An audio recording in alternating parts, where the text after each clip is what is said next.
Café com Cavanha hoje traz o tema Solução de Controvérsias em Óleo e Gás, com José Alberto Buchebe, geólogo, advogado, mestre, doutor, sócio fundador da consultoria Geolagos. A ideia é que Buchebe discorra sobre o tema do início ao final, continuamente. Questões poderão ser lançadas nos comentários do post do vídeo no LinkedIn. Boa tarde, Buchebe. Por favor, fique à vontade para começar. Tá. Boa tarde, Cavanha. É sempre uma alegria estar aqui com você. E o tema de hoje, como você já antecipou, é a questão da solução de controvérsias. Né? Solução de controvérsias que nós vamos... Na verdade, esse tema abrange toda a atividade empresarial e mais além do que isso, né? Solução de controvérsias, acho que abrange toda a atividade humana, né? Todas as relações humanas.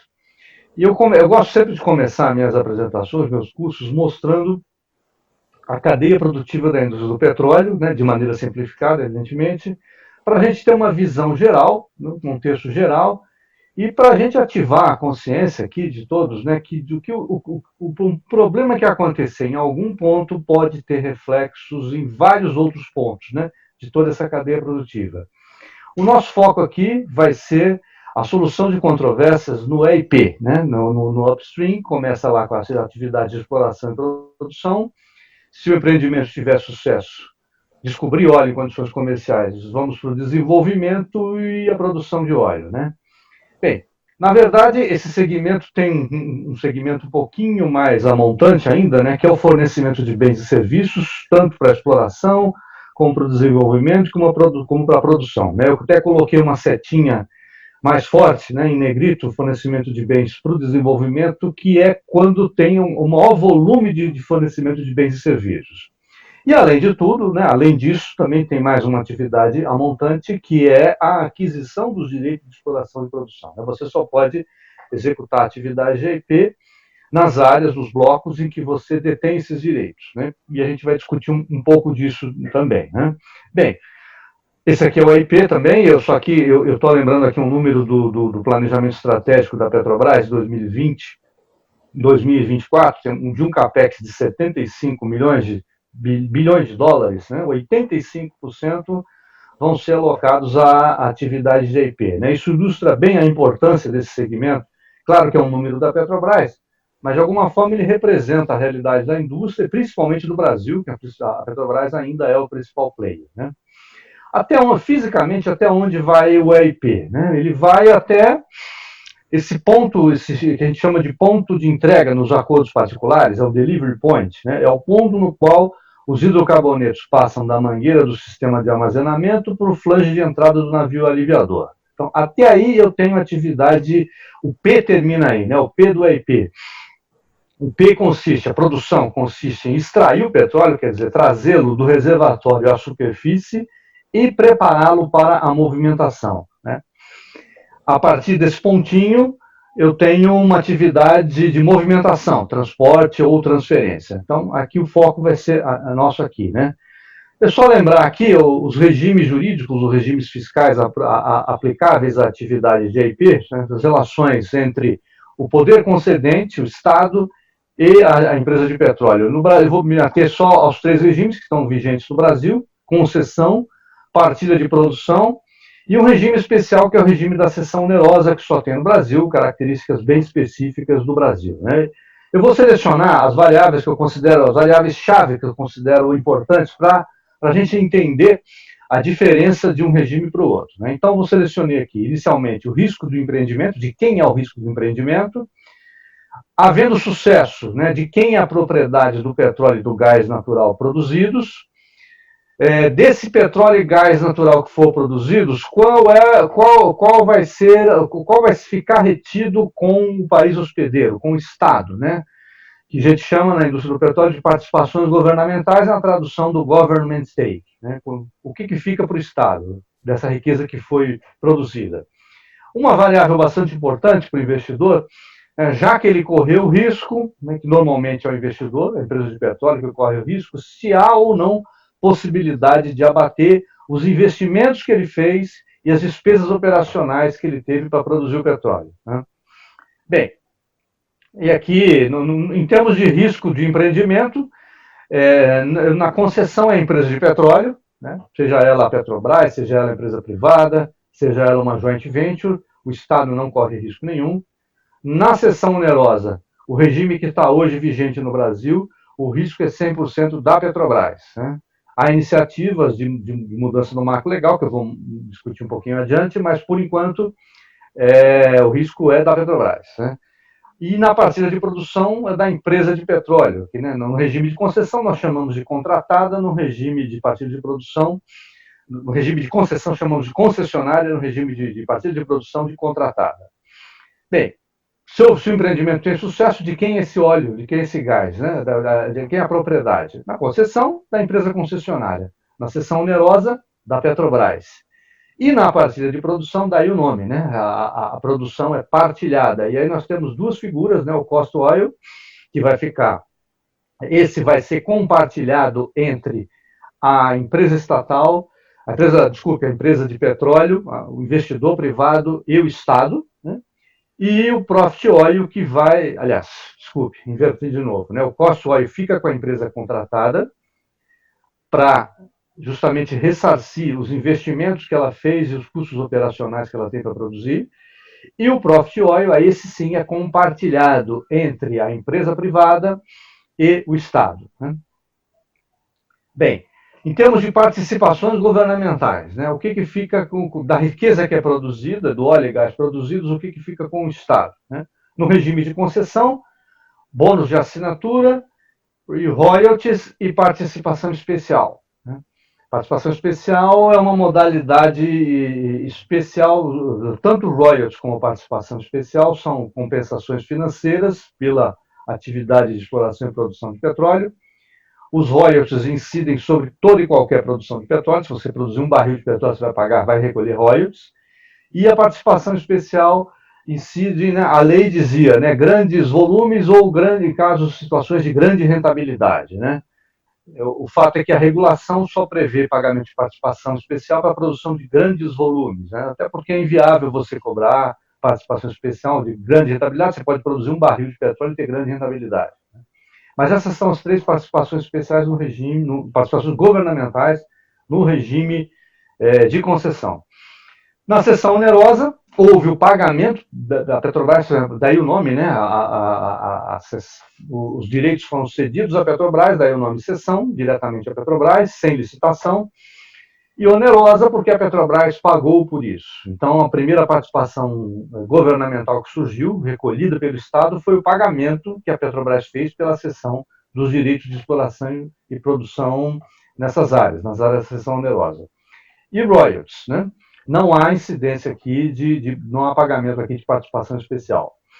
E na partilha de produção, nós temos também o bônus de assinatura. A diferença do bônus de assinatura da partilha de produção para a concessão é que na partilha de produção, esse valor de bônus é fixado no edital, fixado, valor fixo. Enquanto que na concessão, ele é um fator de licitação, né?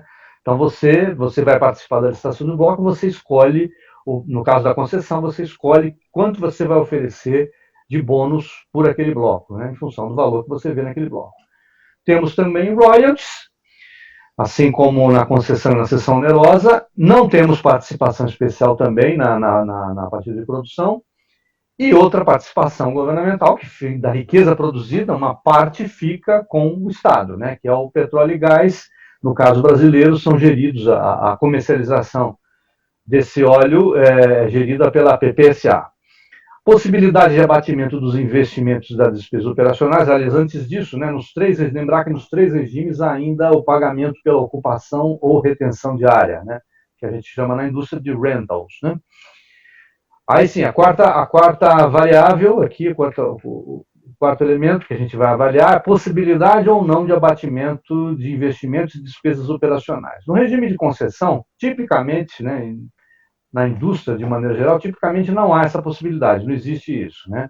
Mas no Brasil existe, né? Se você se incide participação especial, ou seja, nos casos em que há grande volume, portanto, há obrigação de recolhimento de participação especial, existe sim a possibilidade de abatimento dos investimentos e das despesas operacionais. Então, Em resumo, né, os royalties, ambos, royalties e participação especial, são espécies do gênero compensação financeira pela atividade de IP. Os royalties são compensação financeira ordinária, participação especial, compensação financeira extraordinária. Royalties incidem sobre a receita bruta, participação especial incide sobre a receita líquida. Na seção onerosa não há essa possibilidade, e na partida de produção existe também essa possibilidade do abatimento das despesas operacionais, né? Então, no regime de concessão, esse abatimento vem do pagamento da participação especial. Você vai pagar sobre a receita líquida da produção. E no regime da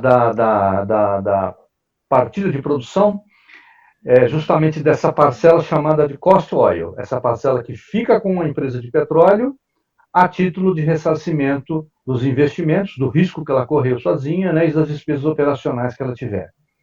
Bem, outras variáveis importantes, a empresa operadora, como é que se dá a outorga dos direitos de IP e se há possibilidade ou não de parcerias, ou seja, das empresas se unirem em torno de empreendimentos conjuntos, de joint ventures. No caso da concessão, qualquer empresa operadora é qualquer empresa de petróleo habilitada pela ANP para exercer essa função. Na seção onerosa, atualmente, somente a Petrobras, né?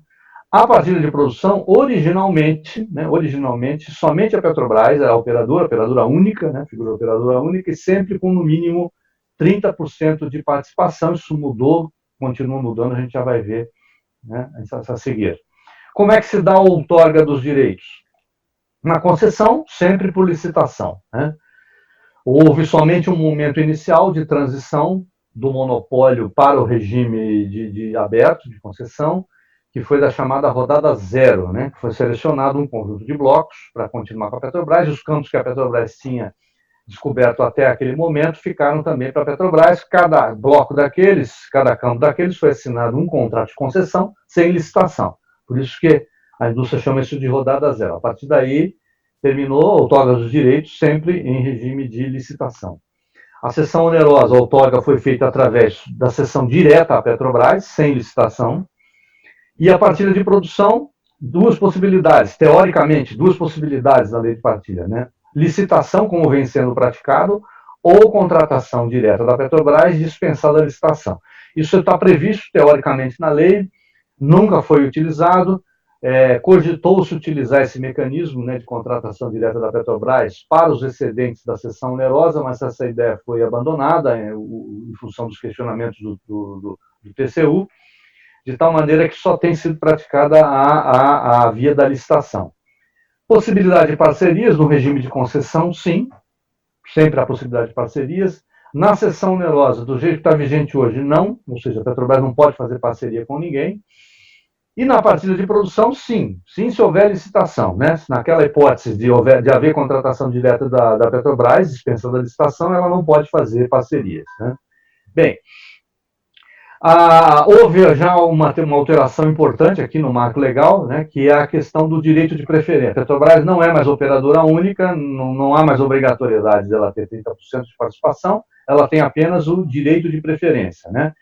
Mas, de acordo com o PL, que está em andamento, e a imprensa tem noticiado bastante, ontem, hoje, esses últimos dias aí, do projeto de lei 3178 de 2019, por esse projeto de lei, entre outras alterações, a Petrobras deixa de ter esse direito de preferência, ou seja, passa a concorrer em igualdade de competição com as demais empresas, assim como é no regime de concessão, né?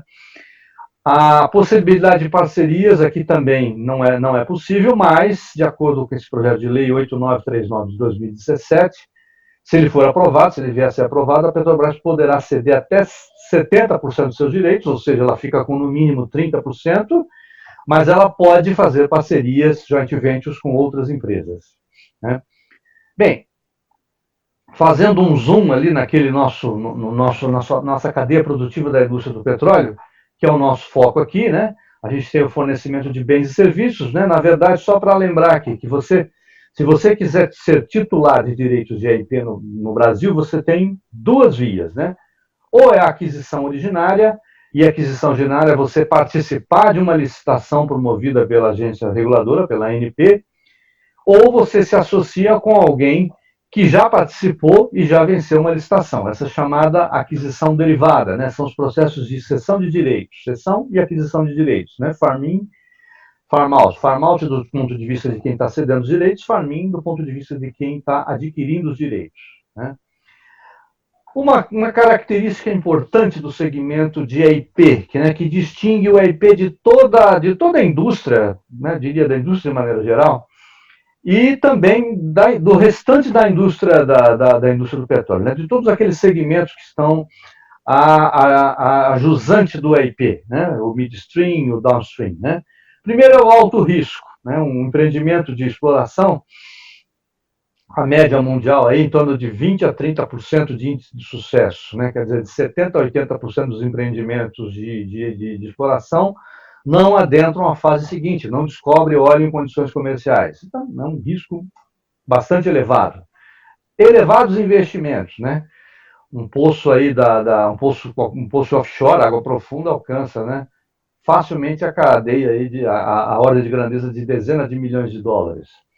E a longa maturação, quer dizer, se você fizer uma descoberta hoje, uma descoberta comercial hoje, né, você vai fazer muito investimento ainda, todo o processo de desenvolvimento para colher os frutos dessa descoberta. Né? Associando esses três principais fatores, há outros fatores, mas esses são os principais fatores, essas características que levam à formação de parcerias empresariais. Parcerias empresariais nada mais é do que a tradução do termo joint ventures, né? Que no direito brasileiro se materializa na forma dos consórcios de empresas para execução das atividades de EIP, exploração e produção. Então, nesse contexto aí, do contexto de aquisição de direitos, vamos mostrar de maneira bem esquemática aqui os contratos típicos, né, desse segmento de EIP. Né? Se você vai participar de uma licitação, a aquisição originária dos direitos de EIP, você vai participar diretamente de uma licitação, você, né, a ANP, no momento que a ANP divulga o conjunto de blocos a serem licitados, você vai selecionar aqueles que lhe interessam. Né? Desses que te interessam, você vai selecionar os que você vai sozinho, você acha que o risco é pequeno, vale a pena ir sozinho, e aqueles que você quer dividir o risco por aquelas razões que eu apresentei no slide anterior. Né? Então, se for esse o caso, você vai procurar empresas que também estão interessadas naquele bloco ou naqueles blocos. Né? E aí a primeira coisa que você vai fazer é assinar um Joint Bidding Agreement, é um acordo de participação conjunta na licitação. Né? Vai conter lá quem são as empresas, qual o percentual de cada uma, quem vai ser o operador, né, inicial, possibilidade de mudar de operador no caso desse grupo vencer a licitação. Então, toda a estratégia, né, de participação conjunta na licitação vai ser discutida nesse documento. Ok?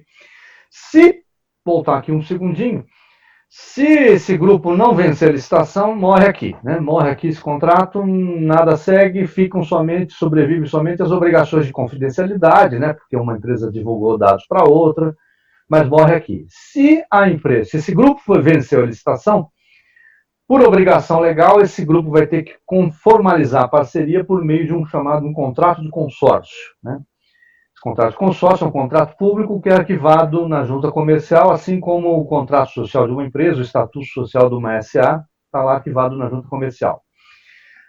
Vai ser assinado o contrato de concessão ou de partilha de produção com o poder concedente, o Estado brasileiro, e depois as empresas vão negociar e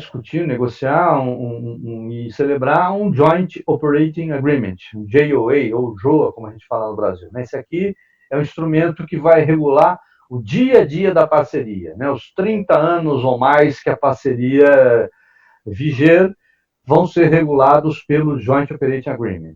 Né? A aquisição derivada, né, que se dá através dos processos de cessão de direitos, processo farm-in, farm-out. Alguém já assinou um contrato de concessão, já participou de uma licitação. Né? Se quem ganhou a licitação foi uma parceria, já existe um JOA. Né? Se não, vai existir agora. Né? A parceria vai ser formada agora. Né? Paralelamente ao JOA, se discute o Farm-Out Agreement. Né? Que esse aqui, o JOA, vai conter como é o mesmo JOA daqui, desse processo, né, da aquisição originária. Vai conter o regulamento do dia a dia das atividades de parceria. E o Farm Out Agreement contém as condições comerciais daquela seção de direitos. Né, daí que surge o programa carregado, né, o Carried Work Program, que no Brasil é traduzido para programa carregado, o carrego, né, todas as condições comerciais, enfim. Vai haver um aditivo ao contrato de concessão para incorporar um novo concessionário, e vai haver um contrato de consórcio, se for formada a parceria nesse momento, ou um aditivo ao contrato de consórcio para incluir a empresa que está entrando. Né? Isso aqui vai ter também. E aqui entra, né, já no dia a dia da parceria, o dia a dia da parceria, uma atividade muito importante é a interface com os fornecedores. Né? Então, contratação de bens e serviços vai estar regulada pelo JOA, e a gente vai ter essa interface bastante importante aqui com outros agentes econômicos. Né? A mesma coisa eu coloquei aqui para o regime de concessão, mas a mesma ideia é válida para o regime de partilha de produção. Né? Só muda aqui o que a gente chamou de contrato de concessão para contrato de partilha de produção. Para a seção onerosa, como eu disse, ainda isso não é possível. Se for possível que a Petrobras ceda parcialmente seus direitos, a gente vai ter a mesma sistemática, vai vigente aqui. Né? Bem, eu estou falando muito de parcerias e há uma certa similaridade com o conceito de alianças, né? Alianças, ou principalmente alianças estratégicas, né? São coisas distintas, né? Porque e aí já adiantando rapidamente, né? A parceria se dá entre empresas, tipicamente entre empresas que ocupam o mesmo elo, a mesma posição na cadeia econômica, né? São alianças horizontais, né? Empresas concorrentes que se unem naquele empreendimento específico, né? Para conduzir aquele empreendimento específico, mas são concorrentes em todo o restante, né, da atividade. Aqui não, né? As alianças são tipicamente um esforço conjunto envolvendo clientes e fornecedores ou clientes e prestadores de serviços. Né? Assim como na parceria, tem as similaridades, os elementos centrais aqui estão presentes nas duas modalidades de negócio, que são a cooperação e confiança. Você vai se associar, seja em aliança, seja em parcerias, com quem você tem afinidade comercial. As características aqui, né, no caso das alianças, há mecanismos de incentivos para redução de prazos e custos, né, os bônus. Os times trabalham de forma integrada, aqui também é uma característica comum com as parcerias. Decisões por consenso, relações de longa duração, isso aqui também é um elemento comum de parcerias. Aqui nós temos nas alianças esses princípios, Open Book, né, o Best for the Project, No Blame, No Dispute. Então, eu posso dizer assim, de maneira bem esquemática, que as parcerias elas estão a meio caminho, né, da prestação de serviços clássicas, né, clássica que não há todo esse envolvimento entre cliente e fornecedor, e as parcerias, né, que já é uma ligação, como a gente vai ver, né, mais orgânica, né, entre os membros da atividade empresarial. Bem, eu mencionei ali o no dispute, né, mas na verdade, né, pode haver disputa. Né, é um princípio que ele é preservado, mas pode acontecer isso. Né, e aqui já surge o primeiro gancho, né, para a gente dar importância da gente de discutir, de a gente entender, compreender e evoluir na análise dos mecanismos de solução de controvérsias, principalmente para as relações de longa duração. Né? Como são as alianças, como são as parcerias de IP. Bem, aqui uma coisa importante também, né, na questão, é uma singularidade aqui do regime de exploração e produção, que é o regime do Repetro, né, um regime especial aduaneiro. Eu também não vou entrar nesse detalhe aqui, o especialista nisso aqui é o Cavanha, né, e ele que pode falar um dia nisso. Há uma alteração importante aqui. Eu peguei essa figurinha do Cavanha, que eu acho que foi de 1999. Não sei se o Cavanha está lembrado disso, né? Se ainda faz uso disso, né? Tem umas modificações aqui importantes, né? A partir do momento que a Receita Federal não exige mais que o dono do bem, né, o dono do bem que está sendo admitido temporariamente, seja uma empresa sediada no exterior, né? Mas, de qualquer maneira, há todo um conjunto de relações contratuais aqui bastante intrincado, bastante complexo, né? E são também relações de longo prazo, onde também é importante a clareza aí dos mecanismos de solução de controvérsias. Né? Só estou lembrando isso aqui porque todo grande empreendimento de IP no Brasil vai fazer uso do regime especial, que é o repeto. Né? E implica em relações contratuais, e relações contratuais implica em mecanismos eficazes de solução de controvérsias. É importante que essas relações contratuais prevejam bons mecanismos de solução de controvérsias para que não haja tumulto, incidente no empreendimento. Né? Bem, então, juntando isso tudo, nós temos aqui 3 grandes vertentes contratuais no segmento de IP. Né? Os contratos, que é o chamado Granting Instrument, né, que é o instrumento contratual que outorga os direitos de exploração e produção à empresa privada naquela determinada área, naquele bloco. Né? Estou falando bloco e área como sinônimo, né? O bloco é o prisma vertical de profundidade indeterminada e a área é a superfície desse bloco. Bem, então figuram nesses contratos o poder público de um lado e a empresa de petróleo de outro. Né?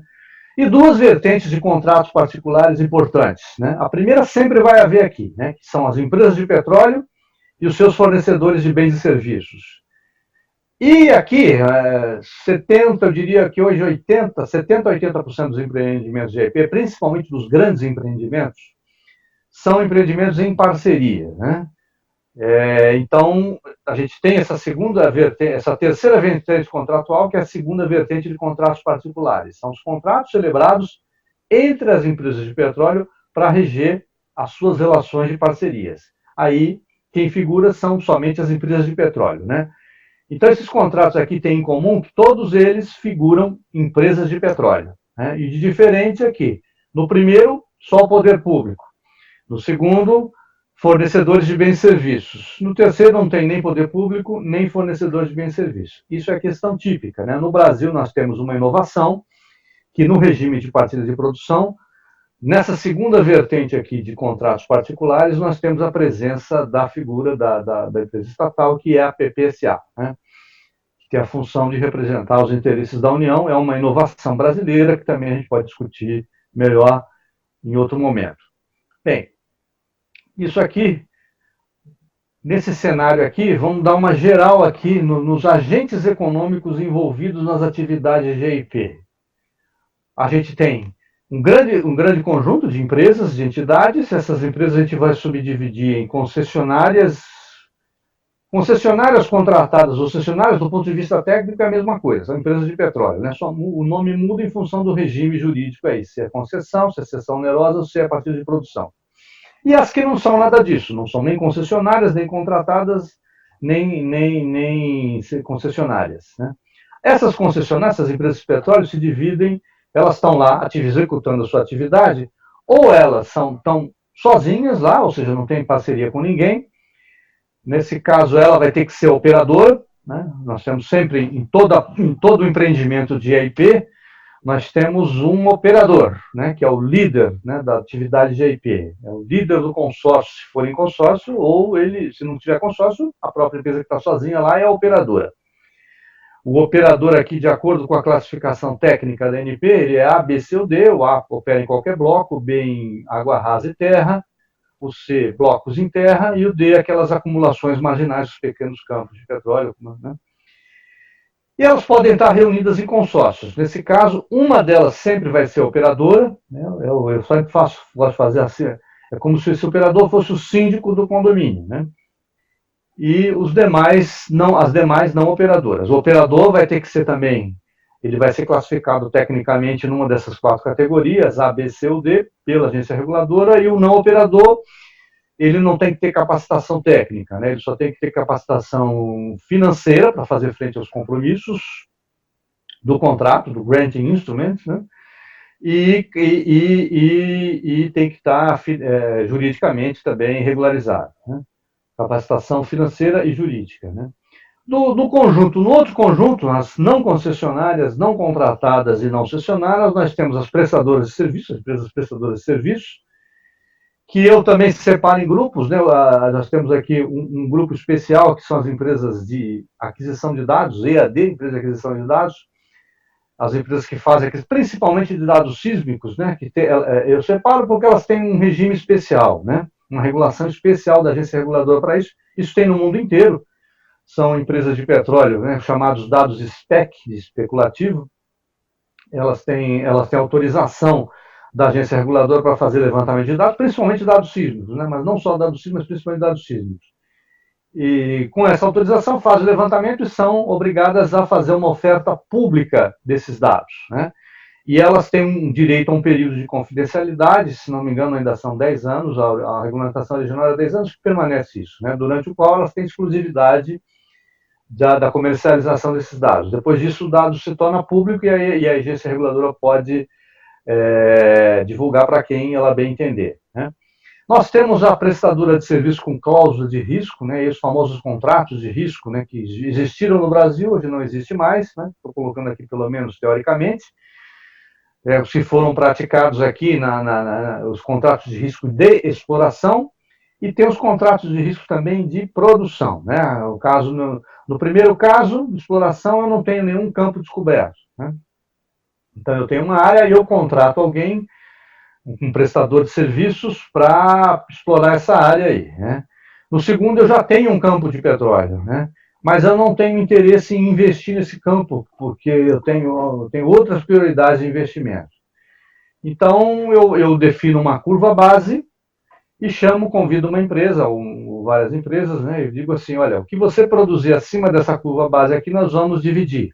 Então, você vai fazer os investimentos, o risco vai ser teu, por isso que se coloca aqui, né, um contrato com cláusula de risco de produção. Então, esse diferencial da curva base, que produzir mais, vai ser dividido de acordo com uma regra de split entre a empresa que está contratando e a contratada.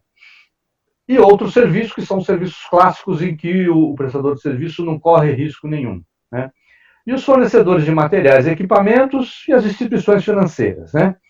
Nós temos também dois players importantes aqui, que são a agência reguladora, representando o Estado aqui na relação, ela aparece nessa relação com concessionárias e contratadas ou cessionária, e ela aparece também na regulação da atividade da empresa EAD, da empresa de aquisição de dados, e no regime de partilha de produção, a PPSA, né? Ela representa os interesses da União no consórcio, né, no conjunto das empresas contratadas, no regime de partilha de produção, né? Ou conjunto ou empresa sozinha também, ela vai estar lá junto com a empresa sozinha, sempre ela vai estar presente, qualquer situação ela vai estar presente, né? Outra figura importante também que vai gerar um contrato de longo prazo, né, e uma parceria empresarial, uma joint venture, né, que no caso geral, as parcerias são atos voluntários, né? Você se associa com quem você tem afinidade comercial, afinidade empresarial, né? Mas outra singularidade do segmento de AIP é isso, acontece quando você tem uma situação desse tipo. Aqui eu estou mostrando dois blocos em perfil, bloco A e bloco B, né? Se eu estou titulado do bloco B, eu perfuro um poço, encontro uma jazida, essa jazida é minha, não tem problema nenhum, vou produzir petróleo aqui, né? O meu vizinho está no bloco B, produz petróleo também dele, né? Mas pode acontecer uma situação como essa aqui, que eu descubro uma jazida e essa jazida se estende para o meu vizinho, né? E aqui também tá legitimado para produzir petróleo do lado dele, no bloco dele, né? Isso aqui, uma situação dessa vai causar uma série de problemas, né? No início da indústria do petróleo, esse fenômeno já é observado desde o século XIX, né? Quando se iniciou a indústria de petróleo nos Estados Unidos, é o caso da unitização, né? É uma jazida que se estende além dos limites do bloco para o qual você tem os direitos de IP. Originalmente, na indústria, vigorou o conceito da regra da captura, né? A regra da captura é o seguinte: quem produzir primeiro é o dono do petróleo. Não importa se você está drenando o óleo do seu vizinho, né? Importa que você está produzindo o óleo da boca do poço que está lá na área de onde você tem direito, né? É interessante até que uma das primeiras decisões judiciais, ela faz uma analogia com o animal selvagem, né? Não importa se o animal selvagem nasceu na sua propriedade, Enquanto ele estiver lá, você pode caçá-lo. Mas se ele pular a cerca para o vizinho, ele não é mais seu. Não interessa que ele nasceu lá na sua propriedade. Né? Não interessa de onde ele se originou. Aqui é a mesma coisa do óleo. Né? Mas só o resultado disso, né, é que todo mundo quer produzir rapidamente. Né? Então, é ruim para todo mundo. Né? Gasta-se mais dinheiro do que poderia se gastar se a atividade fosse a atividade de produção fosse racional, né, de acordo com as melhores práticas. E você vai gerar também o esgotamento precoce da jazida, né? Você vai produzir menos óleo do que produziria em condição normal, né? Quando se viu isso, isso resultava em produção predatória, foi concebido o Instituto da Unitização. Né? A diferença de um para outro, então, a regra da captura, quem chegar primeiro produz. Unitização, numa situação como essa, tem que haver acordo de unitização. Ou seja, vamos trabalhar juntamente, vamos fazer uma parceria. E, nesse caso, você vai ter que fazer uma parceria com o seu vizinho, gostando dele ou não, né? Simpatizando com ele ou não. Aqui também é uma relação de longo prazo, aqui também são frequentes, né, os conflitos, né? E aqui também são importantes os mecanismos de solução de controvérsias. Né? E aqui sim, finalmente chegamos então no foco, né, do nosso bate-papo de hoje. Né? Os mecanismos de solução de controvérsias. Então, o primeiro deles, e que tem sido previsto nos últimos GOEs, principalmente, são as negociações. Né? Negociação é o básico, né, de toda controvérsia, é você negociar para chegar num acordo. Né? E aqui a gente qualifica, aqui são negociações qualificadas, né, do Senior Executive Negotiators. Né? A diferença aqui basicamente é o seguinte, né? Quando eu tenho nesse dia a dia, né, das relações empresariais, as relações se dão entre os escalões intermediários das empresas, né, que tem seu limite de competência e a partir desse limite tem as suas metas para serem cumpridas, os seus limites de competência, as suas diretrizes, eles não podem fugir disso. Então, em função dessas limitações, começam às vezes a surgir impasses que esses empregados não conseguem superar, esses escalões intermediários não conseguem superar. Né? A primeira ideia nesse caso aqui surgiu uma questão que não foi superada em determinado tempo, aí varia de contrato para contrato, empreendimento para empreendimento. Vamos dizer, durante 2 meses não consegue se evoluir naquilo, né? Você tem que acionar um mecanismo de solução de controvérsias, porque senão você vai ter um tumulto, você pode até paralisar o empreendimento e todo mundo está saindo prejuízo por causa daquela controvérsia. O primeiro mecanismo a ser acionado é o Senior Executive Negotiations, que são também negociações, mas com escalões que têm poderes para transigir. Né? Isso pode parecer simplório, mas assim, eu diria que 80% dos problemas são resolvidos com esse mecanismo. Né? Isso significa o seguinte, vamos sentar para conversar. Né? E esse pessoal dos escalões superiores, eles têm a visão do todo, né? Eles sabem até onde a empresa pode transigir, né? E aqui é muito mais fácil de você chegar a um acordo simplesmente trazendo esses escalões superiores para sentar e discutir entre eles. Eu já vi uma série de situações, né, de situações de conflito serem superadas com essas negociações aqui. Né? E tem todo um regimento para isso. Né? E a gente pode definir dessa maneira, negociação que se dá entre executivos de empresas parceiras que têm autoridade para negociar e transigir em nome de suas empresas. Né? Depois disso, né, se esse mecanismo não for suficiente para resolver a controvérsia, aí a gente passa a ter a intervenção de terceiros, né? Terceiros especialistas que vão intervir no processo com o objetivo de chegar ao acordo, de superar controvérsias. O primeiro mecanismo é a mediação. Né? A mediação no Brasil ela tem um regulamento legal, né? Tem até uma definição legal, no parágrafo 1 do artigo 1º dessa Lei 13.140, que trata tanto da mediação judicial, que está sendo bastante utilizada, como da mediação extrajudicial. É uma atividade técnica, né? Os mediadores têm treinamento para isso, os mediadores têm uma formação técnica, né? Exercida por terceiro imparcial, é um terceiro que ingressa na relação, ele não tem poder decisório, ele não é um árbitro, não é juiz. O importante é que o escolhido é aceito, né? Tem que ser obrigatoriamente aceito pelas partes, e vai auxiliar as partes a estimular as partes a identificar ou desenvolver soluções consensuais para controvérsias. Quer dizer, ele não decide, né? Ele vai aproximar as partes. No Código de Processo Civil também define que o mediador ele atua preferencialmente nos casos em que houver vínculo anterior entre as partes, que é tipicamente o nosso caso aqui, né, nossas relações de longo prazo, e está aqui, né, auxilia os interessados a compreender as questões, os interesses em conflitos, de forma que elas possam, pelo restabelecimento da comunicação, identificar por elas mesmas as soluções consensuais que gerem benefícios mútuos. Né? Em síntese, é isso. Outra modalidade bastante... Também nós temos aqui a presença de um terceiro, e também bastante próxima da conciliação, né? Algumas pessoas até não diferenciam um processo do outro, né? Mas na verdade tem pequenas diferenças, né? Entre mediação e conciliação. O Conselho Nacional de Justiça faz essa definição, né? Dá essa definição do processo de negociação. É aquele que conta com a participação, de novo, né? Com uma pessoa imparcial para favorecer o diálogo. E esse terceiro imparcial, da mesma maneira, tem que ser escolhido ou aceito pelas duas partes, para favorecer o diálogo e, se necessário, apresentar ideias para a solução do conflito. Né? Aqui a diferença, né, principal do conciliador para o mediador. Né? O mediador ele aproxima as partes, né, facilita o diálogo. O conciliador vai um pouquinho além e fornece ideias para a solução do conflito. Dá possibilidades de solução para o conflito. De novo, o Código de Processo Civil também fala no conciliador.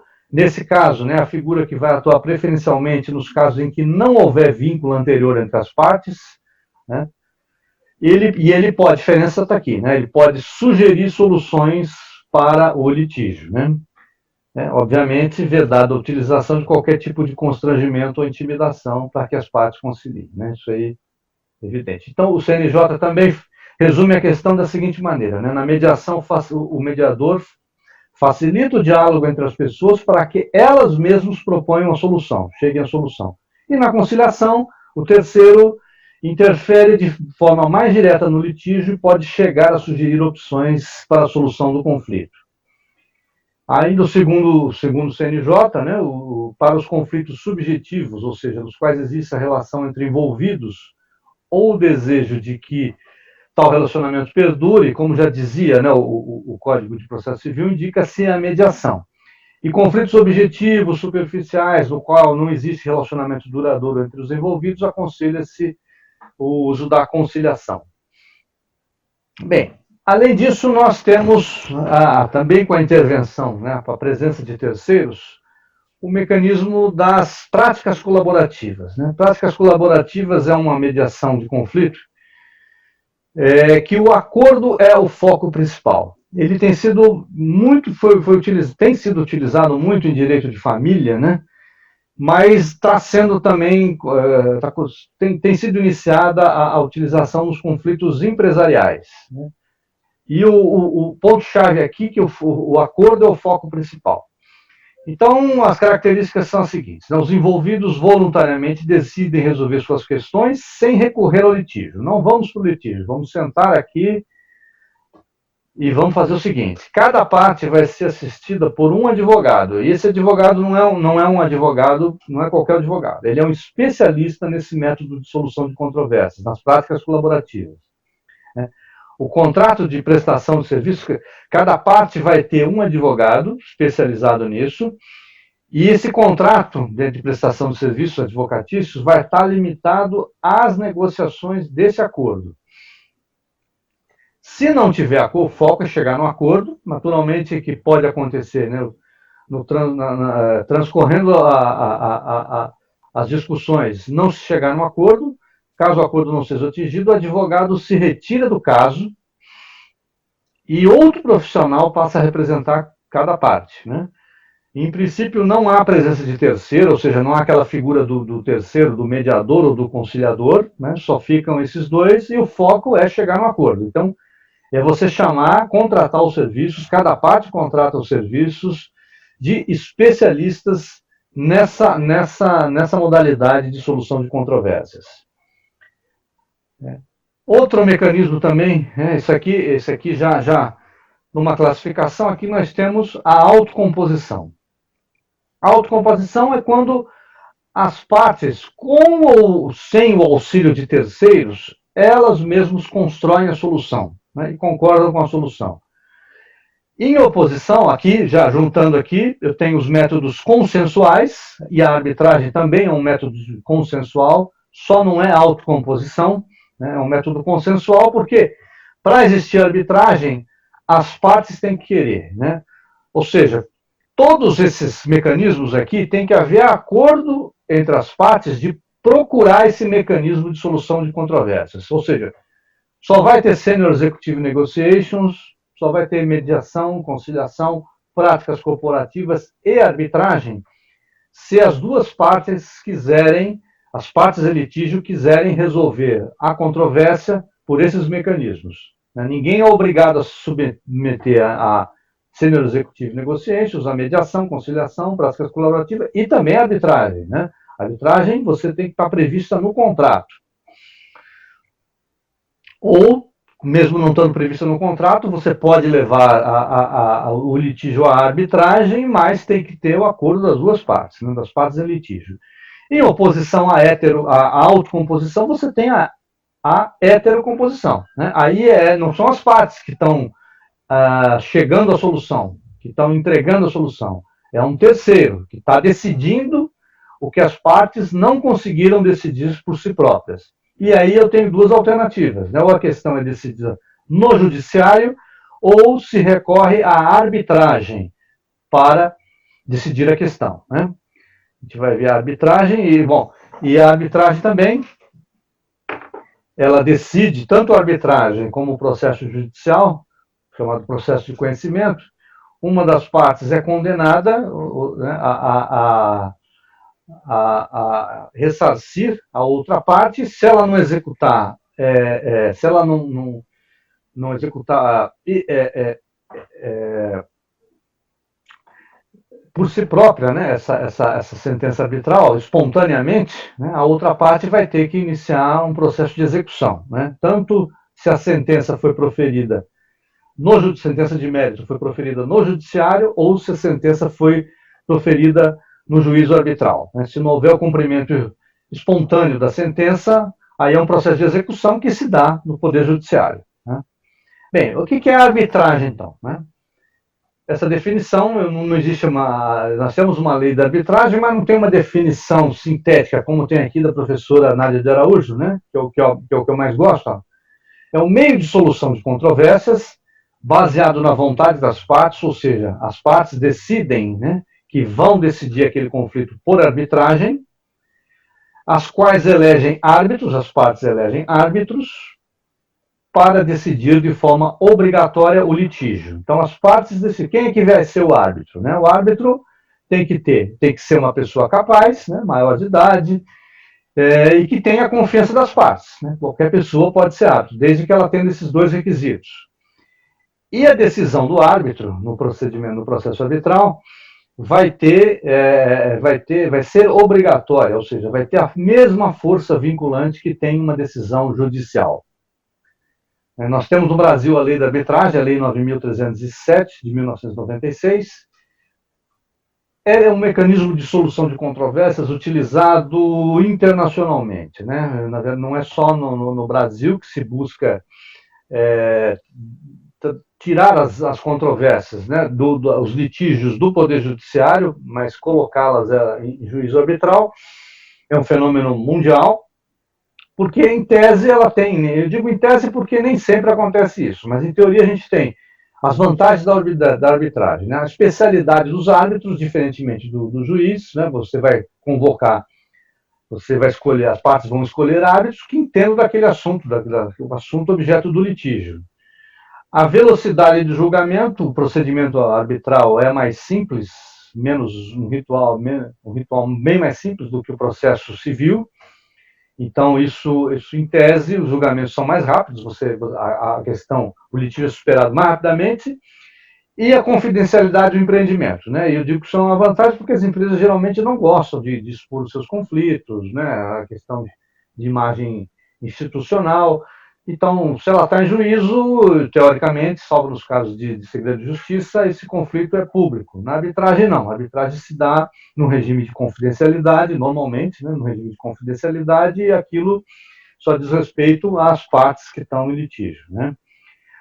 Só tem uma situação em que o juiz, a justiça comum, né, o poder judiciário é mais interessante para as empresas do que a arbitragem, né, que é previsto na lei da arbitragem, que antes de instituída a arbitragem, as partes poderão recorrer ao poder judiciário para concessão de medida cautelar, não, medida de urgência. Se você precisar de uma medida de urgência, mesmo estando previsto naquele seu contrato, né, que os litígios vão ser resolvidos por arbitragem, você pode, nesse caso, recorrer ao Poder Judiciário, porque nesse caso o Poder Judiciário vai ser mais rápido, né, do que instalação de um painel arbitral, escolha de árbitros, isso tudo é um processo que leva um certo tempo. O juiz já está lá, ele pode tomar uma medida cautelar, né, decidir cautelarmente, tomar uma medida de urgência. Mesmo assim, as câmeras arbitrais têm colocado a figura do árbitro de emergência, né? Que ele faria o mesmo papel que o juiz desse artigo 22A da lei da arbitragem, né? Para evitar submeter o litígio ao judiciário, quando há medidas de urgência a serem tomadas, adota essa figura do árbitro de emergência, que está prevista em alguns regulamentos de câmaras de arbitragem no Brasil e no exterior, né? Câmaras de arbitragem são instituições no Brasil e no exterior especializadas na condução do processo arbitral. Elas têm regulamentos, né, elas fornecem toda a infraestrutura necessária para a condução do procedimento arbitral. Mas quem escolhe os árbitros, normalmente elas já têm até um corpo de árbitros, as partes podem recorrer, escolher árbitros que estão nesse quadro de árbitros das instituições, mas podem escolher qualquer outro árbitro, né? Quem escolhe árbitro são as partes, o árbitro tem que ter a confiança das partes, né? Então, isso daí, o árbitro de emergência é um procedimento prévio ao início da arbitragem. Uma das partes faz essa solicitação de uma decisão de caráter de urgência e apenas para a especificação específica desse pleito, né? Ele dá o equivalente a uma decisão liminar, uma decisão provisória, uma decisão de urgência. O centro de arbitragem, eleito na cláusula compromissória, elege um árbitro, é o centro, nesse caso aqui, é ele que escolhe o árbitro, né? É uma situação de exceção, que não, e a característica é essa, né? Já que ele foi escolhido para ser árbitro de emergência, ele não poderá ser apontado para compor o tribunal posterior, o tribunal arbitral que vai ser instalado posteriormente. Bem, importante aqui, né? Também é uma coisa que nem todo mundo está ciente, né? A sentença arbitral, no regulamento anterior, antes da lei da arbitragem, era chamado de laudo arbitral, né? A lei da arbitragem brasileira hoje chama-se sentença arbitral, né? Para equiparar, para tornar claro, né, que a decisão do árbitro está equiparada à decisão judicial. Com uma diferença importante, né? Você pode recorrer de uma sentença judicial. A sentença arbitral não pode ser revista pelo Poder Judiciário. É uma instância única, decidiu, está decidido, né? Salvo nos casos de anulação de sentença, mas anulação de sentença não é qualquer sentença que pode ser anulada, né?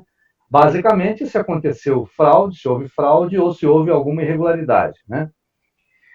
Depois a gente vai voltar um pouquinho na arbitragem, né? Outro mecanismo importante que está sendo também bastante utilizado, principalmente nos contratos de EPC, construção civil, é o DBR, né, o Dispute Board Resolution, ou Comitê de Resolução de Disputas, ou simplesmente Comitê de Disputas, como está sendo traduzido no Brasil, né?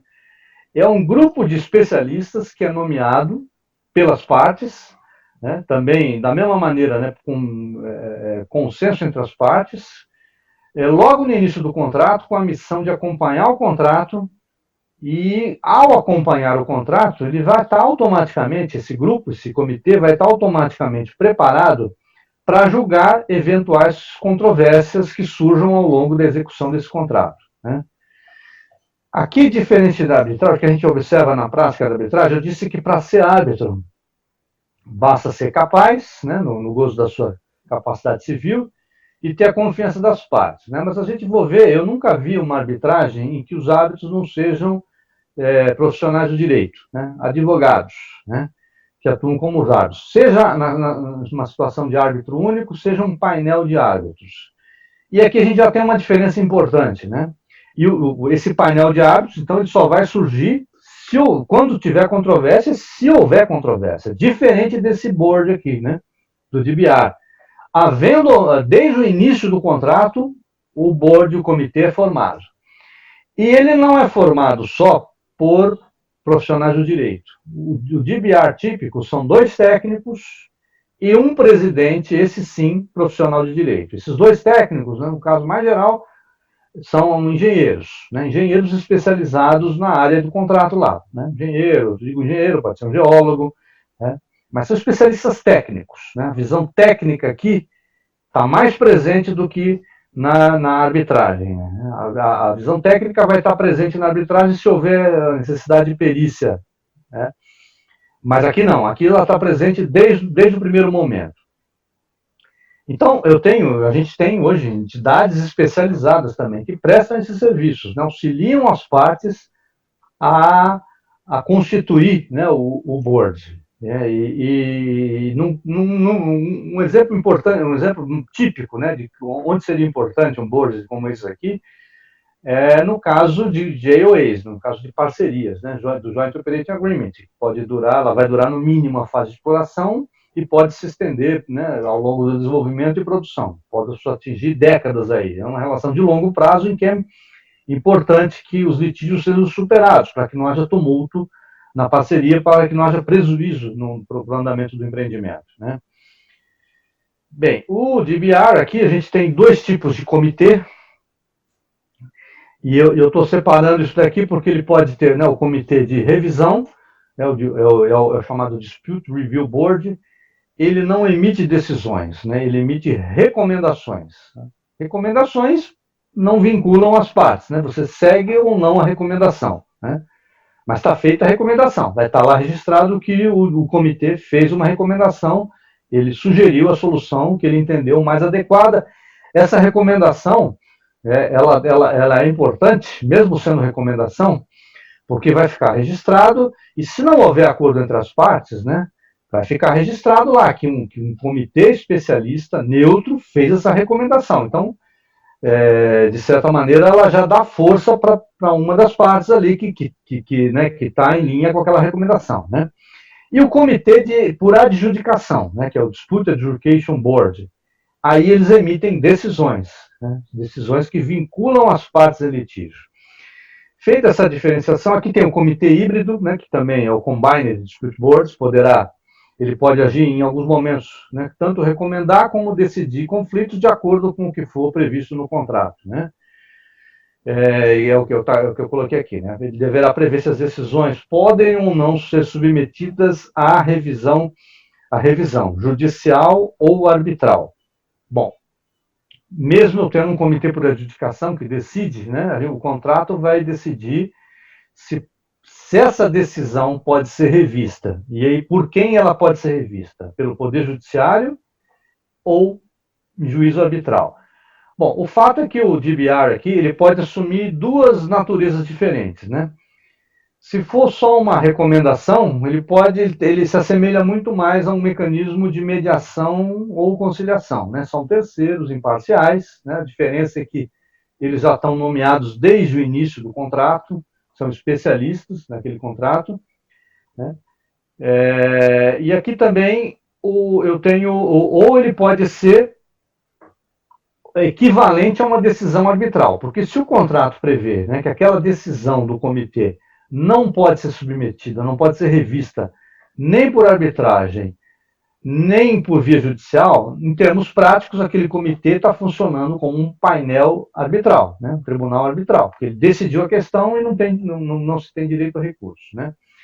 Uma figura parecida com essa é o expert, né? É expert determination, ou peritagem, mas é uma peritagem específica aqui. Né? Consiste na resolução do conflito por meio da emissão de um parecer técnico emitido por um especialista escolhido de comum acordo pelas partes, né? E aqui é a mesma coisa, né? Esse contrato vai prever se as conclusões do expert podem ou não ser submetidas à revisão judicial. Aqui eu digo isso, judicial ou arbitral, né? Porque se não puder, a decisão desse perito aqui vai ser como se fosse uma decisão arbitral, né? A diferença é que esse árbitro, ele não é alguém necessariamente com formação jurídica, ele é um técnico, porque a questão em jogo aqui vai ter que ser uma questão muito técnica, muito específica, né? Se essa decisão puder ser revista pelo Poder Judiciário ou por arbitragem, aí eu tenho uma perícia como outra qualquer, né? Que a gente tem ou no processo judicial ou no processo arbitral, né? Então, o Expert Determination também pode adquirir essas duas funções aqui, né? Parecida com mediação ou conciliação, que eu tenho a intervenção de um terceiro, ou uma decisão com vínculo, né? Uma decisão como se fosse uma decisão de um árbitro. No caso do Expert Determination, a gente tem duas figuras aqui, né? A liberdade de decisão ou Pendulum Arbitration, né? Chamada Final Offer or Straight Choice Arbitration, né? Por que é isso, né? Por que tem essa ideia aí, né? O árbitro, de maneira geral, né? Ele é um prestador de serviços, né? E como todo prestador de serviços, né? Se ele não agradar ao tomador de serviços, ele não vai ser chamado para um serviço futuro, né? Então, o árbitro se via isso, se verificou isso, né, que o expert, o árbitro, de maneira geral, ele tende a dar uma solução salomônica, né, split the baby decisions, né, para contemplar mais ou menos os interesses das duas partes, né. Então, num caso como, por exemplo, o caso típico, né, que é a redeterminação de unitização, né. A unitização esse é um caso que acontece muito. Você hoje vai fechar aquela situação que eu mostrei, né, no início da apresentação. Você tem uma jazida que se estende além dos limites do seu bloco, né? Então você vai ter que fazer um acordo com o seu vizinho, porque ninguém pode produzir sem ter um acordo, ninguém pode produzir unilateralmente. Como a jazida está em subsuperfície, ninguém tem a noção exata da extensão dessa jazida. Então você tem alguns dados, informações, interpretações, e naquele momento você chega à conclusão, por exemplo, que 60% está para o seu lado e 40% está para o outro lado. Então você vai ser responsável por 60% dos custos, vai ter direito a 60% das receitas e o seu vizinho a 40%. Muito bem. O contrato, normalmente, os contratos de unitização prevêem momentos de redeterminação. São momentos futuros em que, à medida que você avança com a atividade de desenvolvimento e produção, mais dados são adquiridos, mais informações são adquiridas, com isso se geram novas interpretações, a jazida passa a ser mais bem conhecida e alguém pode chegar à conclusão lá de que a distribuição não era essa, não era 60-40, né? Era 70-30 ou era 50-50, o que for, né? E se as partes não chegarem a um acordo, alguém tem que decidir isso. O ideal, então, é que nesses momentos eu tenha um expert que vai dizer, não, o número é esse, o novo número não é 60-40, é 70-30, ou né? Mas, como eu disse, a gente pode ter aquele efeito. O árbitro é chamado, o expert é chamado, aí fala, eu não quero prejudicar ninguém, quero ficar bem com os dois, eu vou repartir a criança aqui meio a meio, né? Split the baby. O que acontece aí, né? As empresas também sabem que isso acontece. Então, o que elas vão fazer, né? Cada empresa vai puxar mais para o seu lado, né?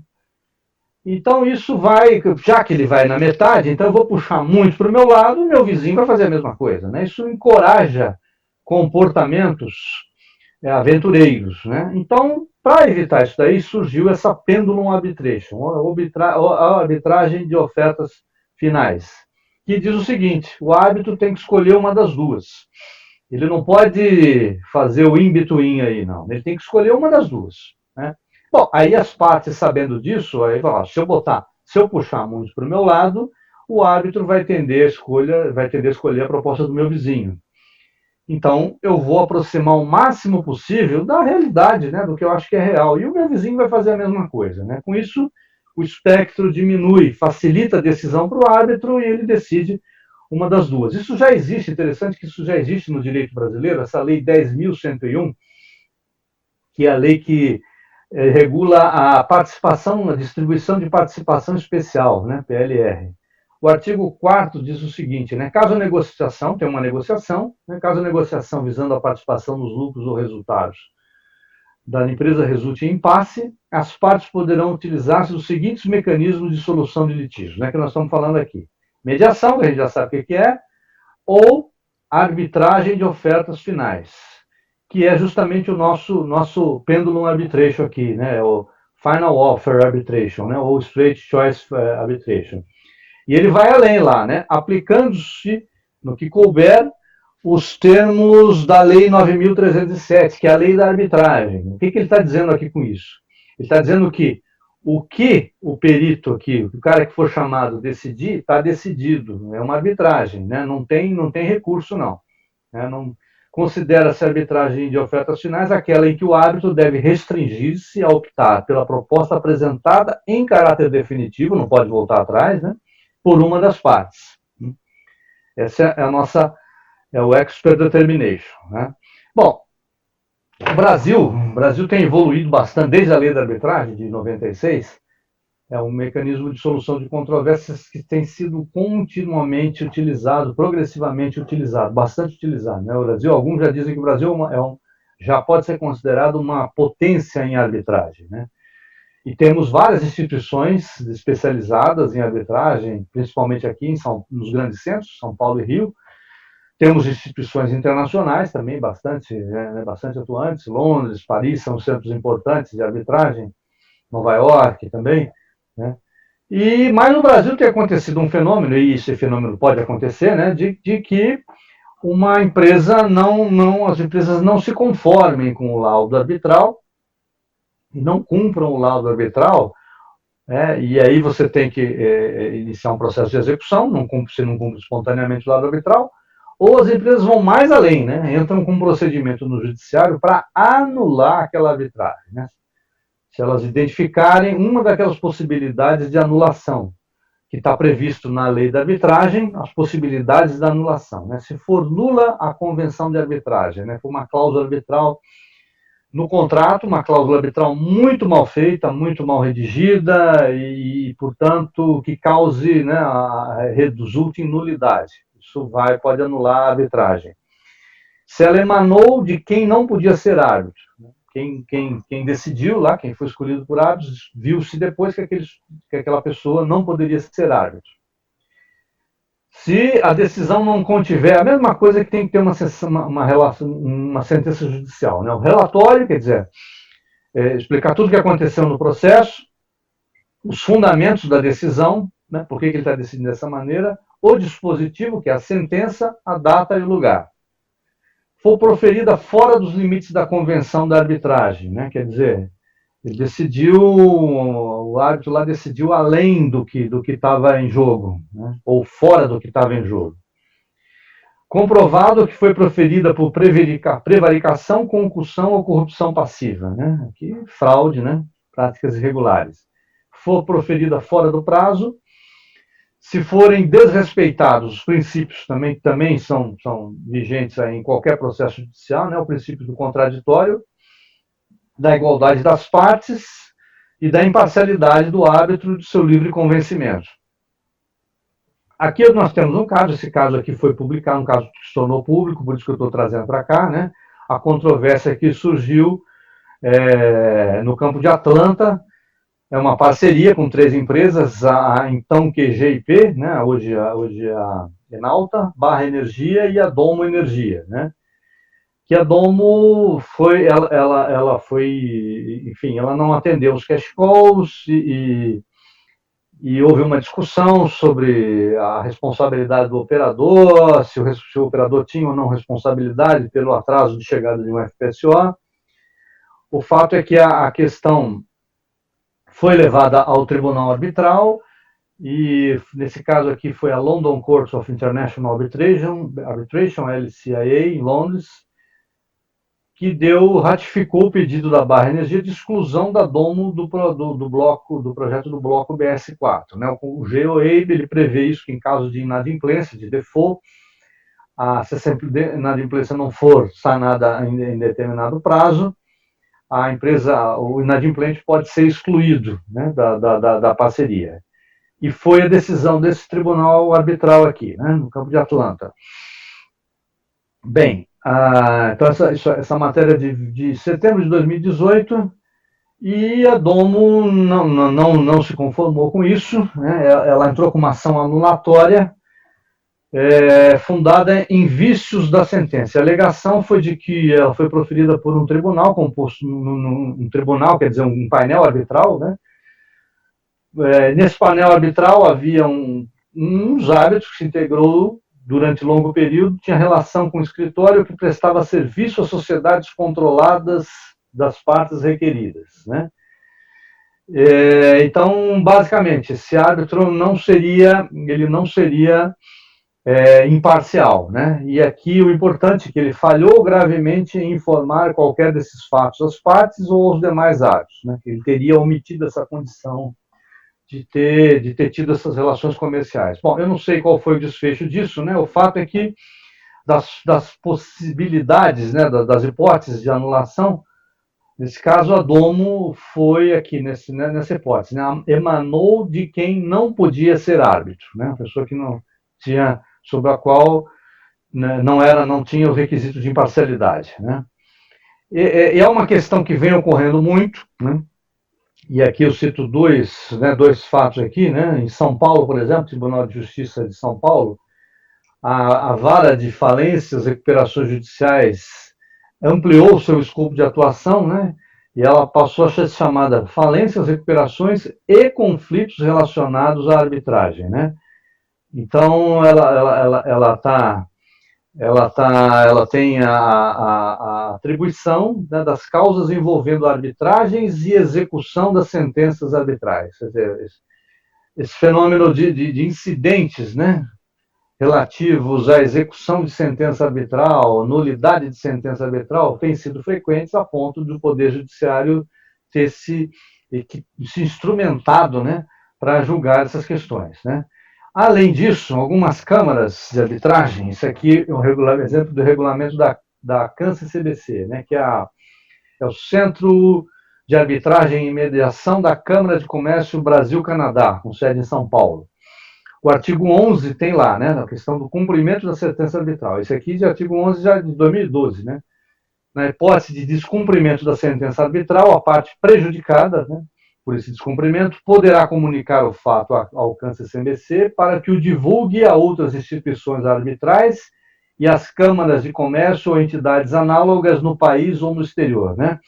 É uma espécie de Serasa aí da arbitragem, né? Se o sujeito não cumpriu, o nomezinho dele entra lá na lista, né? Na lista aí das câmaras de arbitragem, né? O efeito prático, né? Não sei, se você for contratar com alguém, você pode examinar essa listagem aí e ver se essa parte com quem você está contratando, como é que tem sido, né, a prática dela em relação ao cumprimento de decisões arbitrais, né?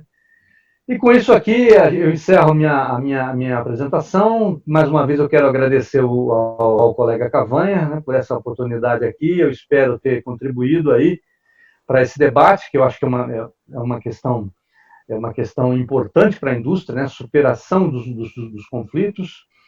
E eu estou à disposição, acho que o Cavanha vai colocar um canal para colocação aí de questões, de debate, de dúvidas, e a gente vai respondendo à medida que as questões chegarem, tá? Muito obrigado a todos, obrigado, Cavanha, pela oportunidade. Eu passo, então, a palavra a você aí para o encerramento. Se você fosse classificar dessas opções todas que tem, mediação, arbitragem, o dispute board, o que mais é usado no mundo para óleo e gás e o que no Brasil usa-se e não se usa? Eu diria que o mais usado é, sem dúvida, a arbitragem, né?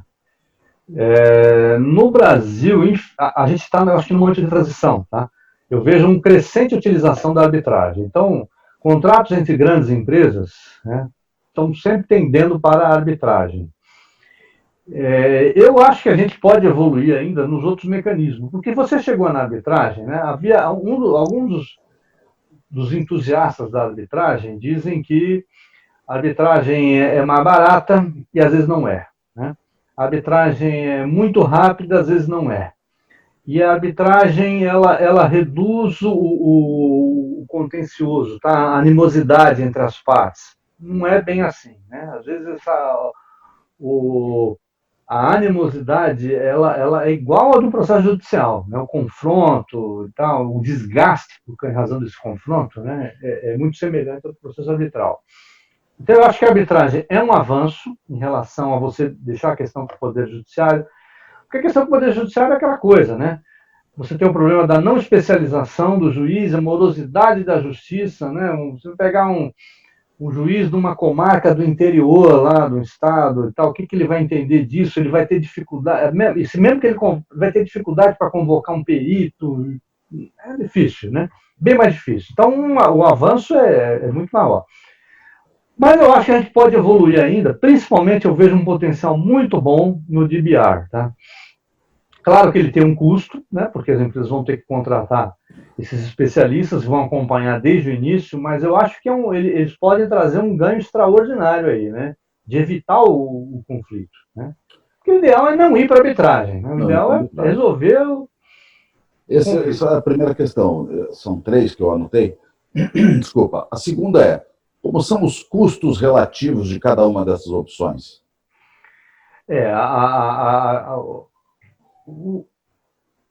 Aí que tá. Em tese, a arbitragem é mais barata porque ela é mais rápida, tá? Em tese. Mas às vezes ela se estende tanto que o custo dela passa a ser proibitivo. Tá? Proibitivo não, elevado, né?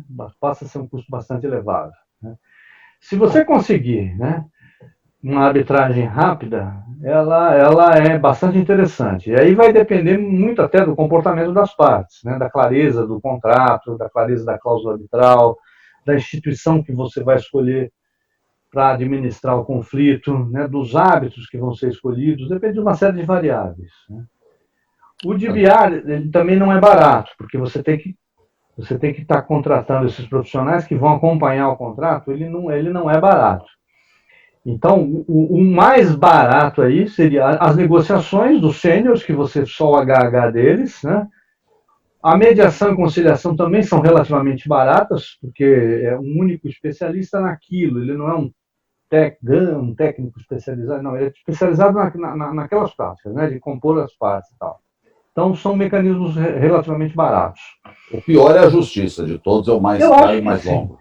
É o mais caro, mais longo, porque quase que um salto no escuro, né, Cavanha? Né? Você, com um monte de recurso, um salto. Você tem processo aí que dura 10 anos, mais até, né? A terceira questão que eu queria te colocar, Buxer, aproveitando, é a questão da ANP.